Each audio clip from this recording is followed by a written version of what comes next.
Hello everyone, welcome back on my channel Nutan online study. आज हम अपनी इस वीडियो में पढ़ेंगे थ्री लैंग्वेज फार्मूला। बहुत ही इम्पोर्टेंट टॉपिक है, शॉर्ट क्वेश्चन के लिए ये आपको आ सकता है, इसीलिए आज हम अपनी इस वीडियो में पढ़ेंगे त्रिभाषा सूत्र या इंग्लिश में जिसे कहेंगे थ्री लैंग्वेज फार्मूला। ठीक है, तो आज हम जानेंगे कि थ्री लैंग्वेज फार्मूला क्या होता है। ठीक है, त्रिभाषा सूत्र क्या होता है, उसके हम लोग मीनिंग देखेंगे कि त्रिभाषा सूत्र किसे कहते हैं। उसके साथ में हम लोग मेरिट्स देखेंगे, यानी इसके एडवांटेजेस क्या हैं, और डीमेरिट्स देखेंगे कि जो त्रिभाषा सूत्र है इसके डिसएडवांटेजेस क्या होते हैं। तो चलिए हम लोग वीडियो स्टार्ट करते हैं।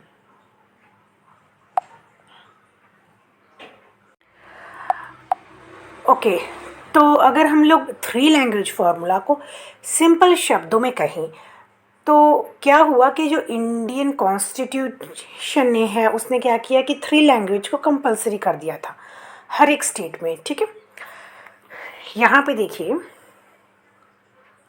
The government of India promoted the three language formula at least till the secondary level, यानी क्लास 10th तक थ्री लैंग्वेज फार्मूला को कंपलसरी करने की बात की गई थी। ठीक है, और as recommended by the education commission 1964। तो 1964 में जो एजुकेशन कमीशन आया था उसमें ये बात की गई थी, क्या बात की गई थी कि थ्री लैंग्वेज फार्मूला को अप्लाई करना चाहिए। ठीक है, तो यहाँ पे देखिए, most Indian particularly those in urban area grow up in milieu of multiple languages. Simply put, having to interact with many language does not strike most Indian as being anything out of the ordinary. When communicating with other Indian, use whatever language or mixture of language that is understood by all parties.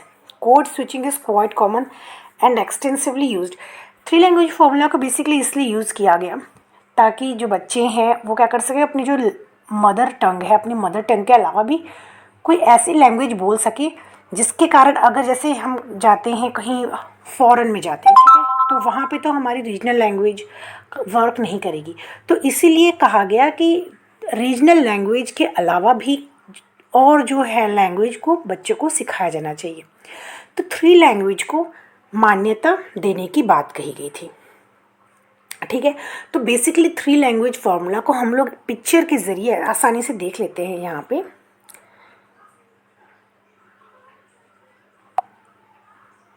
तो यहाँ पे देखिए त्रिभाषा सूत्र। अब first language, यहाँ पे देखिए first language क्या था कि फर्स्ट लैंग्वेज में बच्चों को मदर टंग और रीजनल टंग, यानी जैसे कि अगर महाराष्ट्र है तो वहाँ के बच्चे की जो मदर टंग होगी, अगर मराठी है तो वहाँ पे महाराष्ट्र में मराठी, और जो साउथ में है तो उनके खुद की रीजनल जो लैंग्वेज है वो first language as a first language मानी जाएगी। लेकिन जो सेकेंड लैंग्वेज थी वो हिंदी स्पीकिंग रीजन की और नॉन हिंदी स्पीकिंग रीजन के लिए अलग अलग बनाई गई। तो यहाँ पे देखिए हिंदी स्पीकिंग स्टेट में क्या बताया गया कि सेकंड लैंग्वेज क्या होगी हिंदी स्पीकिंग स्टेट में, मॉडर्न इंडियन लैंग्वेज होगी, जिसे MIL कहते हैं, मॉडर्न इंडियन लैंग्वेज, या इंग्लिश होगी। क्योंकि हिंदी स्पीकिंग स्टेट में क्या है, जैसे कि हम उत्तर प्रदेश बोल देते हैं, ठीक है, उत्तर प्रदेश या फिर जो भी हिंदी स्टेट है वहाँ पे तो फर्स्ट लैंग्वेज हिंदी हो जाएगी, तो सेकंड लैंग्वेज वहाँ पे हो जाएगी मॉडर्न इंडियन लैंग्वेज या इंग्लिश। और नॉन हिंदी जो स्टेट्स होते हैं, जैसे कि हम कह सकते हैं गुजरात है, ठीक है, गुजरात है, और साउथ के जो पार्ट्स है वहाँ पे तो हिंदी नहीं बोली जाती है, तो वहाँ पे सेकंड लैंग्वेज या तो हिंदी होगी या इंग्लिश, इन दोनों में से कोई एक ऑप्शन के तौर पर देख सकते हैं। ठीक है, अब थर्ड देख लेते हैं, थर्ड क्या होगा। ठीक है, थर्ड लैंग्वेज में क्या होगा कि जो हिंदी स्पीकिंग स्टेट है वहाँ पे थर्ड लैंग्वेज इंग्लिश या मॉडर्न इंडियन लैंग्वेज होगा। लेकिन बात यहाँ पे ये है कि उसको सेकंड लैंग्वेज के तौर पर यूज़ नहीं किया जाएगा, जो कि सेकंड लैंग्वेज नहीं होगा। ठीक है, not studied as second language. और नॉन हिंदी स्पीकिंग स्टेट्स में भी, नॉन हिंदी स्पीकिंग स्टेट्स में क्या होगा, इंग्लिश या हिंदी ऑप्शन में, दोनों में कोई, और ये भी एज अ सेकंड लैंग्वेज नहीं पढ़ाया जाएगा। आई थिंक आपको समझ में आ गया। तो फर्स्ट लैंग्वेज होगा मतलब सारे स्टेट में फर्स्ट लैंग्वेज होगा उनका खुद का मदर टंग। सेकंड लैंग्वेज होगा हिंदी स्पीकिंग स्टेट में होगा मॉडर्न इंडियन लैंग्वेज या इंग्लिश, और नॉन हिंदी स्टेट्स में हिंदी और इंग्लिश में से कोई। और थर्ड लैंग्वेज होगा इंग्लिश और मॉडर्न इंडियन लैंग्वेज, जो कि सेकंड ऑप्शन या सेकंड लैंग्वेज के रूप में नहीं पढ़ाया जाएगा। और नॉन हिंदी स्टेट्स में भी क्या होगा, हिंदी या इंग्लिश। ठीक है, तो इस तरीके से बात की गई, आप यहाँ पे अच्छी तरीके से इसको देख सकते हैं। ठीक है, चलिए अब हम आगे देखते हैं कि इसके मेरिट्स और डिमेरिट्स क्या थे। ओके, अब हम लोग इसका देख लेते हैं मेरिट्स क्या थे।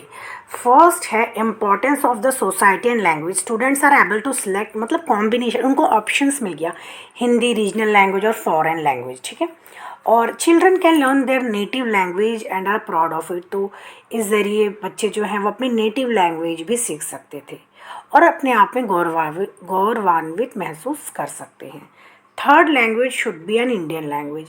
तो जो थर्ड लैंग्वेज है वो इंडियन लैंग्वेज जैसे हिंदी है। ठीक है, तो ये भी एक इसका मेरिट्स है। Remove inequality respect to language. इससे क्या हुआ कि इनइक्वालिटी नहीं रही, हर एक स्टेट है अपना रीजनल लैंग्वेज यूज़ करने के लिए फ्री था।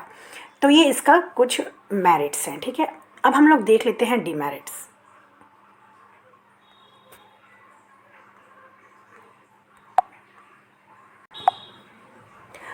ओके, अब उसका डिमेरिट्स देखते हैं। चलिए, डिमेरिट्स में देखेंगे तो सबसे फर्स्ट है student have to face increased burden of subject. यानी कि इतने सारे जब सब्जेक्ट्स ऐड कर दिए गए तो उससे एक तरीके से बर्डन हो जाता है, किसके ऊपर, बच्चों के ऊपर। In some area students are force to learn Sanskrit. और कई सारे एरिया ऐसे थे जहाँ पे बच्चों को संस्कृत सीखने के लिए फोर्स किया गया था। ठीक है, तो तो ऐसे स्टेट्स जहाँ पे जो लोग हिंदी नहीं बोल पाते हैं वो लोग संस्कृत किस तरीके से बोल पाएंगे। तो ये एक तरीके से इसका बहुत बड़ा ड्रॉबैक था। Heavy language load in curriculum. तो करिकुलम भी बहुत ज़्यादा वास्ट हो गया है, क्योंकि इतने सारे 3 लैंग्वेजेस के कारण करिकुलम भी बहुत ज़्यादा वास्ट हो जाएगा। अच्छा, problem of implementing all language. कई स्टेट्स ऐसे थे जैसे साउथ इंडिया हो गया, वहाँ पे हिंदी लैंग्वेज यूज़ करना बहुत ज़्यादा एक तरीके से प्रॉब्लम हो गया, प्रॉब्लमेटिक सिचुएशन वहाँ पे क्रिएट हो गई। साथ ही गुजरात में भी है, वहाँ के लोगों ने भी क्या कहा कि यहाँ पे हिंदी लैंग्वेज, क्योंकि वो हिंदी वहाँ की पर्टिकुलरली जो पीपल्स है वो हिंदी नहीं बोलते हैं।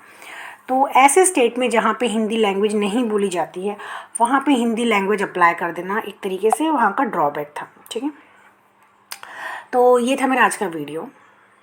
ठीक है, अगर आपको पसंद आई हो तो आप मेक श्योर मेरे चैनल को लाइक शेयर सब्सक्राइब करना बिल्कुल मत भूलिएगा। ठीक है, मिलते हैं नेक्स्ट वीडियो में with another topic. Till then bye bye and take care.